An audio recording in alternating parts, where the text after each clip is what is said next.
All right, you got it all framed up good and stuff. I'm like, We're rolling. you sure I can't tell the story about the? No. Okay, we're Just rolling? go. All right, hey, fans, it's me, the Beer City Bruiser. Welcome to my vlog, quarantine day 2. Well, vlog 2, not day 2. Shirt of the day. Bam, Las Vegas Fight Shop. Bruiser Brody and Stan Hansen. For all you guys out there, gals, that listen to the podcast I've been on, Bruiser Brody is the reason that I am a professional wrestler. He's the reason I know about professional wrestling. When I was 7 years old, my uncle took me to a fair. And the main event was Bruiser Brody versus Stan Hansen. And Brody came brawling past me, and I thought it was the coolest thing in the world. So, for all you young students out there of wrestling, go watch Bruiser Brody stuff. He's larger than life. He's huge, and he's probably one of the best wrestlers I know to date. Beer of the day, River West Stein from the Lakefront Brewery. So that's a local Milwaukee brewery. Never had it before, so let's do a review. Tastes good. So yeah, it's crazy. Here I am 1 week from when all this started. 1 week ago, I landed back in Wisconsin from having been in Vegas. And all of you guys probably wonder what happened in the chaos with Vegas and Ring of Honor and all that. Well, when I left Thursday to fly to Vegas, everything was normal. But the minute that I landed, everything started getting all crazy. I was on a flight with Little Beer, Will Ferreira, Amy Rose, and Grizzly Redwood, and we all got off and our phones were going crazy. Brian Malonis, one half of the bouncers, had texted me saying, hey, they canceled everything. I said, what do you mean? He goes, I was 10 minutes from the airport. Travel Todd said, don't get on your flight. So I looked at Little Bear. I says, man, what's going on? He says, I don't know. He says, all these guys are saying they told not to get on their flight. Everything's canceled. So we end up going to the hotel, Sam's Town, and we find out all our rooms are paid for, but the shows are canceled. With this whole COVID thing going on, they just didn't want to risk it. And if we needed flights changed to get home early, they understand. They'd help us, which is great. The Ring of Honor office took care of all of us. It was fantastic. A bunch of us stayed. We just didn't know what was going on. It was complete chaos. I remember talking to Vincent, the Horror King, and man, this is crazy. He goes, dude, when I left, everything was fine, and when I landed, everything was crazy. And all our flights were later because we were supposed to have the shows. Well, long story short, the UK guys, the Haskins, Session Walk, Martina, Joe Hendry, and all that, they found out about this ban that's going on, so they quickly all got their flights changed. All of them got home safely, thank you.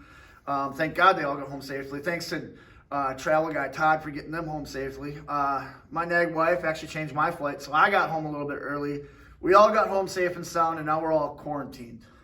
If you can see behind me, wrestling ring, I got sick of sitting at home. I know we're supposed to be doing social distancing and stuff, but I talked to a local promoter, Frankie DeFalco, who owns a school called the Thumpers Den Wrestling Academy.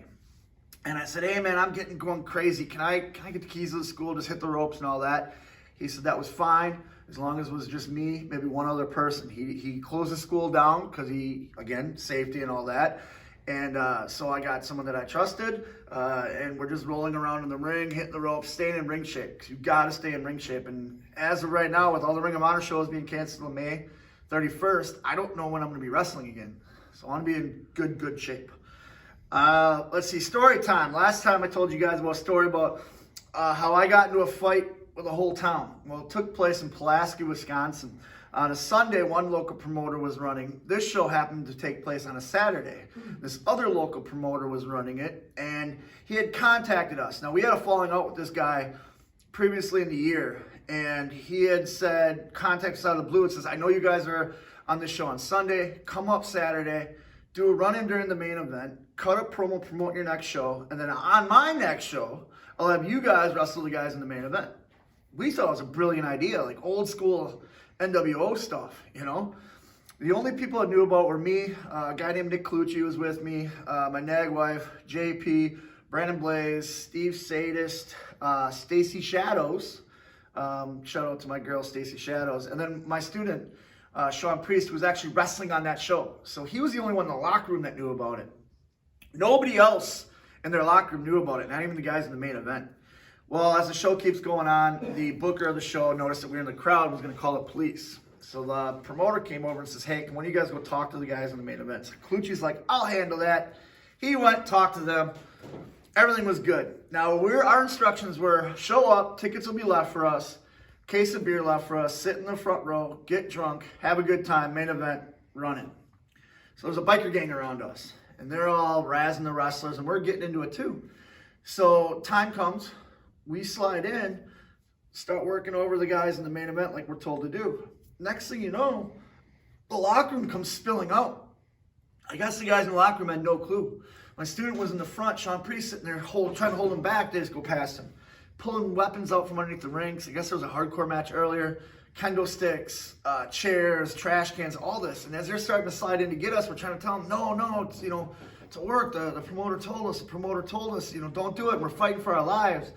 I get on the microphone, I cut a promo, and I talk about how all these biker guys, they think they're tough and all that, but who drives a Honda and thinks they're tough? I mean, Harley's where it's at. These guys didn't take exception to that, and they were really mad. What I forgot was my nag wife, who's not a wrestler, was sitting in the crowd still by them. Then it all hit us. Oh my God, we got to get out of this ring. Somebody threw a chair in, and JP one-handed caught the chair, opened it up. Brandon Blaze sat down. Stacy Shadow sat on his lap, and I looked at him and was like, guys, we got to get out of here. This is crazy. Next thing you know, the fans are starting to come over the guardrails. They're trying to get in the ring, led by this biker gang.